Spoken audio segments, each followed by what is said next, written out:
नमस्कार दोस्तों, दीक्षा एजुकेशन में मैं राम सिंह यादव आपका स्वागत करता हूं। आइए हम आज फिजिक्स के वैद्युत क्षेत्र एवं वैद्युत क्षेत्र की तीव्रता के बारे में पढ़ते हैं। क्या पढ़ते हैं भैया? वैद्युत क्षेत्र। वैद्युत क्षेत्र क्या पढ़ते हैं पहले? वैद्युत क्षेत्र क्या होता है? Electric field. इलेक्ट्रिक फील्ड वैद्युत क्षेत्र क्या है? वैद्युत क्षेत्र किसे कहते हैं?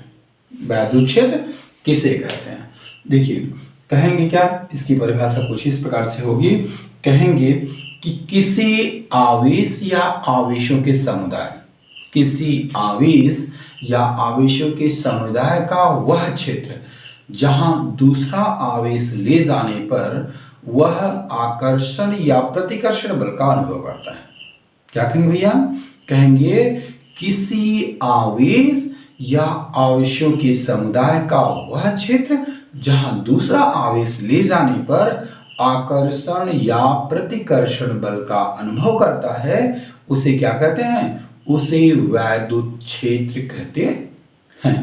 हमने कहा ना, हमने कहा किसी आवेश या आवेशों का समुदाय का वह क्षेत्र जहां दूसरा आवेश ले जाने पर वह आकर्षण या प्रतिकर्षण बल का अनुभव करता है, उसे वैद्युत क्षेत्र कहते हैं या उसे उसका क्षेत्र कहते हैं।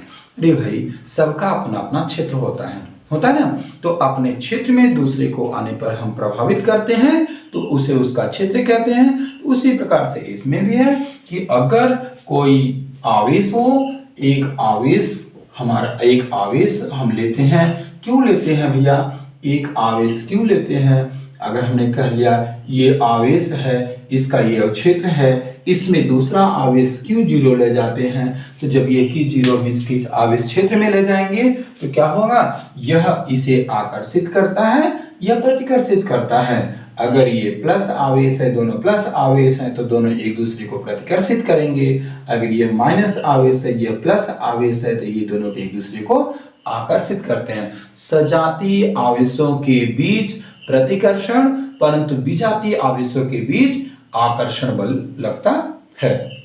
ठीक है, तो इस क्षेत्र में जब इसको ये जाएगा तो ये आकर्षण या प्रतिकर्षण बल का अनुभव करेगा। तो कहेंगे क्या, इसका ये जो क्षेत्र होगा इसका वैद्युत क्षेत्र कहते हैं।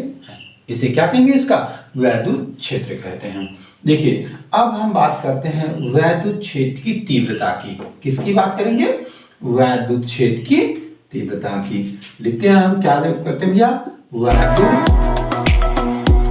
क्षेत्र की तीव्रता, है ना। वैद्युत क्षेत्र की तीव्रता की बात करेंगे।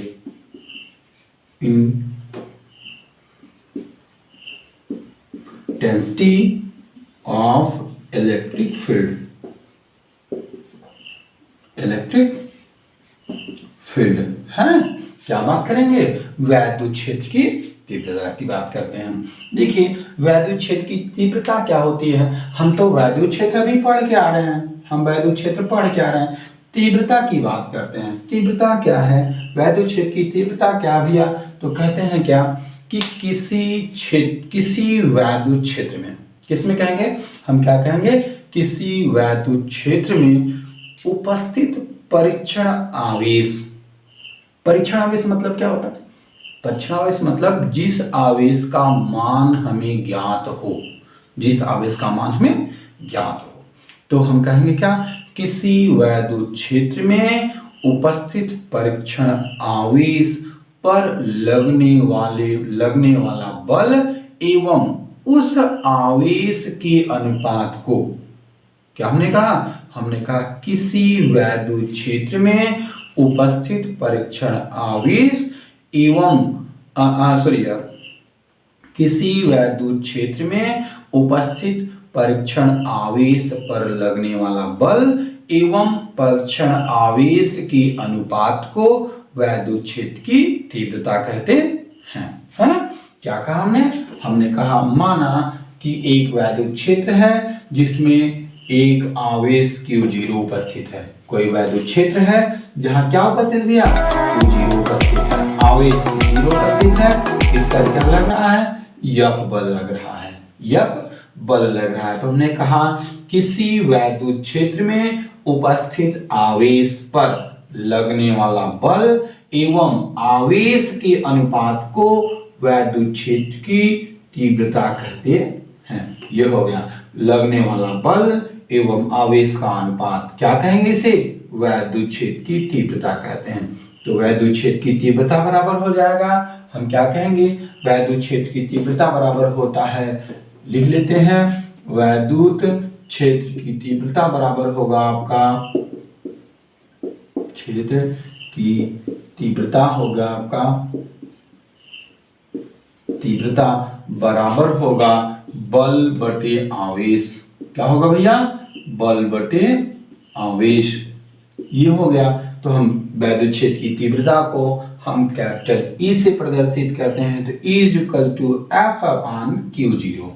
E इज इक्वल टू क्या हो गया भैया आपका, एफ अपान Q0। हमें मालूम हो गया वैद्युत क्षेत्र की तीव्रता की परिभाषा। हमने क्या कहा, हमने कहा किसी क्षेत्र में उपस्थित, किसी वैद्युत क्षेत्र में उपस्थित आवेश पर लगने वाला बल एवं उस आवेश के निष्पत्ति को वैद्युत क्षेत्र की तीव्रता कहते हैं। ये हो गया E is equal to F upon Q0। अब हम वैद्युत क्षेत्र की तीव्रता, वैद्युत क्षेत्र की तीव्रता का हम क्या करते हैं भैया, मात्रक एवं बीमा लिखते हैं। वैद्युत क्षेत्र की तीव्रता का क्या लिखेंगे, मात्रक एवं बीमा बात करते हैं। तो पहले मात्रक की बात करेंगे कि वैद्युत क्षेत्र की तीव्रता का मात्रक क्या होता है। क्या हमने कहा, मात्रक ना, ये मात्रक क्या होता है, मात्रक हम देखते हैं कि E इज इक्वल टू हमें क्या प्राप्त हुआ है, F अपान Q0 ना, E is equal to F upon Q0। जबकि हम जानते हैं F क्या है, बल है, Q0 क्या है, आवेश है। तो बल का मात्रक क्या होता है भैया, बल का मात्रक होता है न्यूटन ना, बल का मात्रक न्यूटन होता है। और Q0 का मात्रक क्या होता है, आवेश। Q0 का मात्रक क्या है, आवेश। तो देखिए हम वैद्युत क्षेत्र की तीव्रता का मात्रक क्या हो गया, न्यूटन बटे आवेश।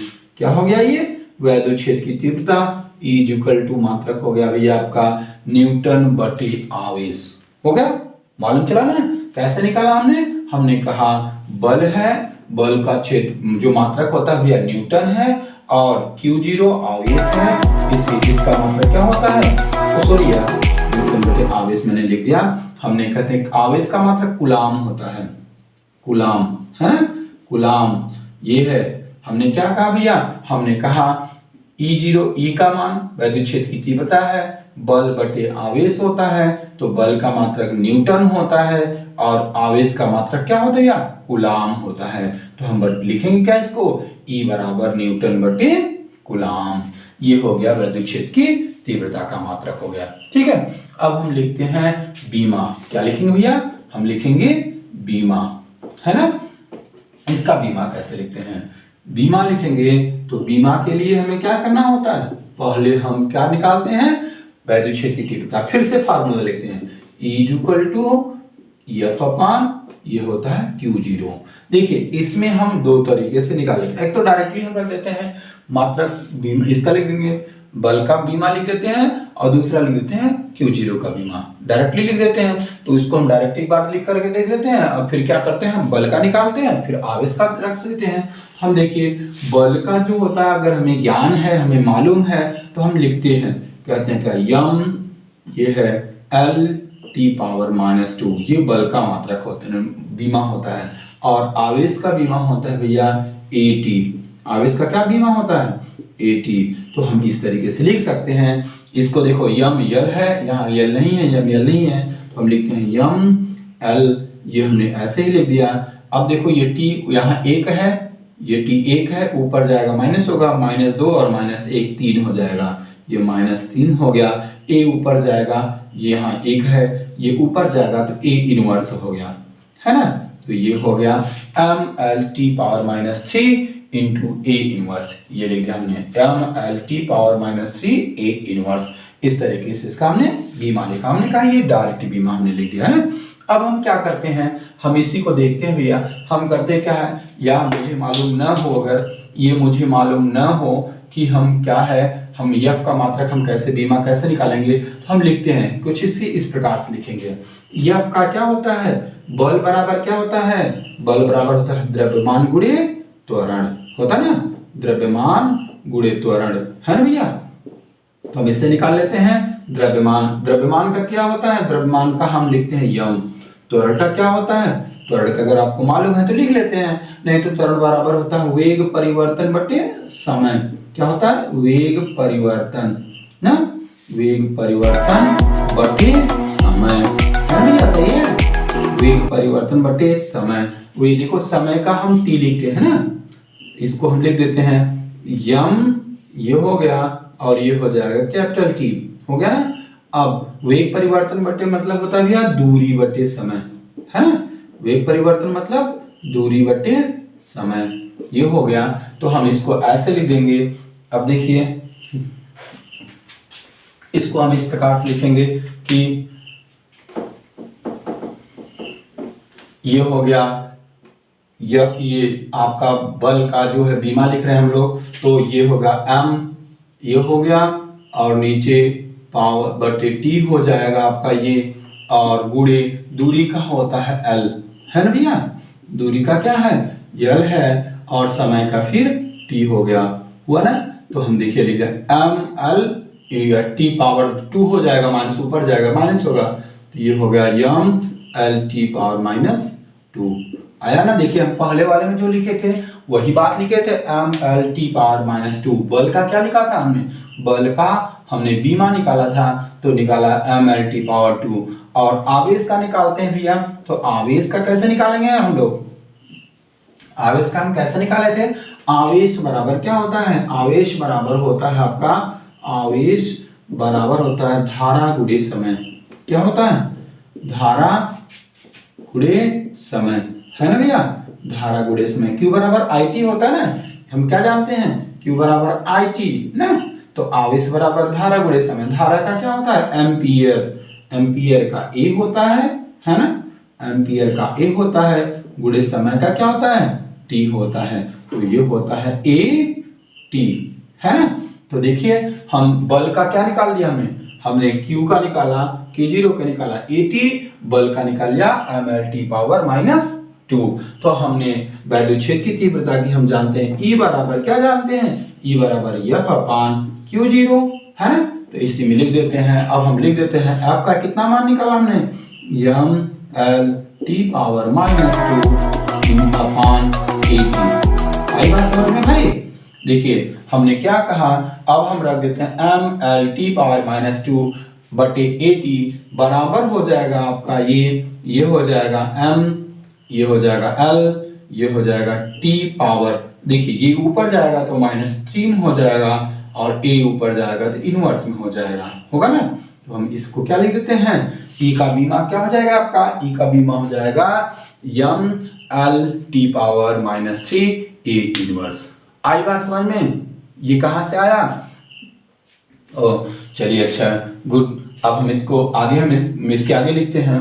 अब देखते हैं हम क्या, कि एक बिंदु आवेश के कारण, क्या कहेंगे भैया, एक बिंदु आवेश के कारण वैद्युत क्षेत्र की तीव्रता ज्ञात करते हैं। किसके कारण भैया, एक बिंदु आवेश के कारण, क्या लिखेंगे, एक बिंदु आवेश के कारण वैद्युत क्षेत्र की तीव्रता। देखिए एक बिंदु आवेश का मतलब होता है कि कोई एक आवेश हो, वह किसी बिंदु पर उपस्थित हो, और हम क्या करते हैं, किसी परीक्षण आवेश को हम ला करके उसके क्षेत्र में लाते हैं, तो उसके वैद्युत क्षेत्र की तीव्रता कैसे निकालते हैं। तो माना क्या कहेंगे, माना कोई O बिंदु है, उस पर क्या है Q आवेश उपस्थित है, Q आवेश उपस्थित है। अब कहा क्या दिया गया, बिंदु O से बिंदु P एक है जो R दूरी पर है, जो बिंदु O से P एक बिंदु दूसरा बिंदु है जो P से कितना दूरी पर भैया, R दूरी पर है, R दूरी पर है। यहाँ एक आवेश Q0 हम लाते हैं, कहां से लाते हैं, अनंत से कहीं से लाते हैं, अनंत से हम Q0 लाते हैं। इस आवेश के कारण इस पर वैद्युत क्षेत्र की तीव्रता हमें ज्ञात करनी है। बिंदु Q आवेश के कारण Q0 पर क्या करते हैं, वैद्युत क्षेत्र की तीव्रता हम ज्ञात करते हैं। तो कहते क्या है, पहले तो हमें ध्यान रखना है, अगले वीडियो में हमने आपको बताया था कि दो बिंदु आवेशों के कारण लगने वाले वैद्युत बल की हम गणना किए थे। किसके नियम से, कूलॉम के नियम से। किसके नियम से, कूलॉम के नियम से। तो एक बार थोड़ा सा हम उसमें फिर से रिवीजन लेते हैं। कहते हैं क्या, कूलॉम का नियम क्या था, कूलॉम का नियम कहते हैं कि दो बिंदु आवेशों पर लगने वाला आकर्षण या प्रतिकर्षण बल, दो बिंदु आवेशों पर लगने वाला आकर्षण या प्रतिकर्षण बल उन बिंदु आवेशों के गुणनफल के अनुक्रमानुपाती तथा उनके बीच के दूरी के वर्ग के व्युत्क्रमानुपाती होता है।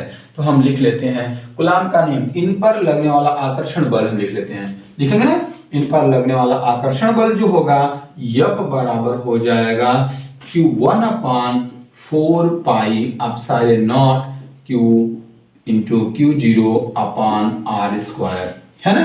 जहां r² क्या है, जहां r क्या दिया, दोनों बिंदु आवेशों के बीच की दूरी, Q क्या है, पहला आवेश, Q0 क्या है, दूसरा आवेश, है ना। F क्या है, इन पर लगने वाला बल। तो हम F बराबर ये जानते हैं। अब कहेंगे क्या, किसके कारण, हम कहा इसके क्षेत्र में इस को ला रहे हैं ना, इसके क्षेत्र में इस को ला रहे हैं, इस पर, तो कहेंगे इस पर वैद्युत क्षेत्र की तीव्रता ज्ञात करनी है हमें, है ना, इस पर वैद्युत क्षेत्र की तीव्रता ज्ञात करनी है। तो कहेंगे, मानेंगे इस पर वैद्युत क्षेत्र की तीव्रता क्या है, E है, तथा इससे इसकी दूरी R है। हम लाते हैं किसको, Q को लाते हैं। तो कहेंगे वैद्युत क्षेत्र की तीव्रता की परिभाषा से क्या हमने निकाला था, हमने निकाला था E = F/Q0, निकाला था ना, E = F/Q0, ये हमने बात कही थी। तो हम कहेंगे, क्या कहेंगे, वैद्युत क्षेत्र की परिभाषा से E = F/Q0, भैया देखिए मिटा रहे हैं इसको, हमने लिख दिया, हम ये कर रहे हैं, हमने कहा F का मान हम यहाँ रखते हैं। जब F का मान हम रखेंगे तो E बराबर हो जाएगा, F का मान कितना है आपका आया कूलॉम के नियम से 1/4 पाई एप्सिलॉन नॉट, ये हो जाएगा Q इंटू Q0/r², बटे अब Q0 है आपका, ये Q0 हो गया।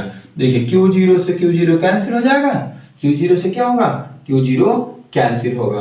तो E = आपका बचेगा क्या, बचेगा 1/4 pi epsilon not into Q/r²। बचा क्या आपके पास, E = ये बच गया आपके पास, E बराबर हो जाएगा 1/4 पाई एप्सिलॉन नॉट, क्या हो जाएगा, न्यूटन प्रति कूलॉम। क्या हो जाएगा भैया, न्यूटन प्रति कूलॉम। ये आपका पूर्ण इक्वेशन हुआ। तो इस तरीके से आज के वीडियो में हम इतना तक चलते हैं। अगर हमारा अगला वीडियो आप देखना चाहते हैं तो नीचे बेल आइकन बटन दबाइए और सब्सक्राइब कीजिए। धन्यवाद।